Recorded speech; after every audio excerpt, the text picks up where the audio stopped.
Lesson 49 in the Jazz Violin series. This one I got a keyboard out for this. You're not here for piano lessons, but the piano, you can hear it easily because violins stink at chords.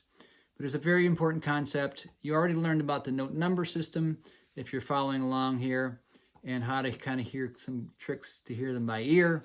There's another important concept. Something's falling over there. Important concept is the three most important chords within a key.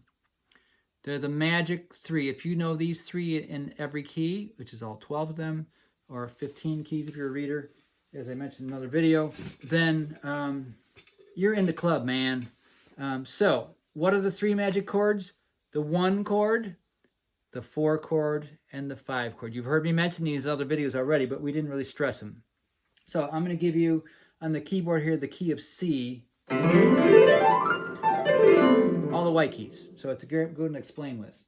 If you know piano at all, you can sit at the piano and figure this out. So find C and build a C chord, C, E, G.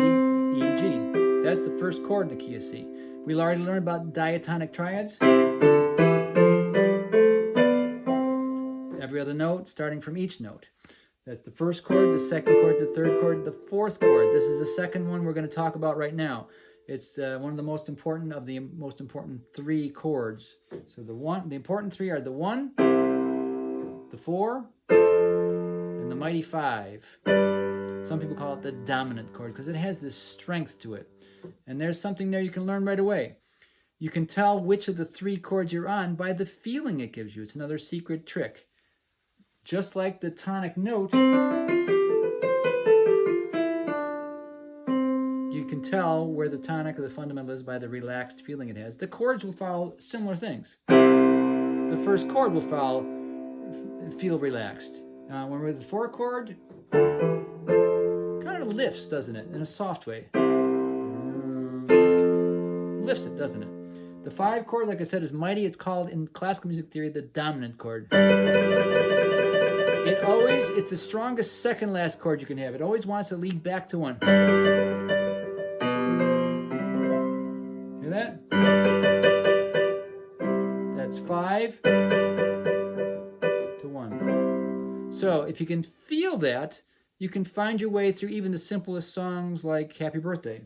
Happy birthday, 1 chord.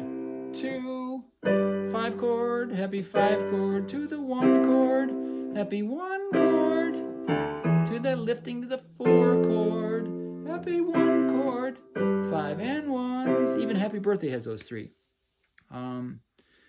Mary Had a Little Lamb, Twinkle Twinkle. There's countless pop songs that use the 3. The blues is nothing but those 3 for the most part. Even classical music. Mozart. Dun dun. A 1, a 1, 1, 1, 1, 1. 5 and 5 and 5, 5, 5, 5, 5. 1, 1, and then the 5, and then the 5, and then the 5. Nothing but 1 and 5. Countless songs can be figured out this way. If you can know those 3, you are, as I said, in the club. Just be good at catching them, and you can kind of get it by gut feeling. The 1 will sound relaxed, the 4 will sound kind of softly uplifted, and the 5 will sound more intense, fisted. It always wants to release the strongest second last chord because it always wants to go back to the 1, which is relaxed. If you keep that in mind, you'll be a long way on the bandstand to be in the club.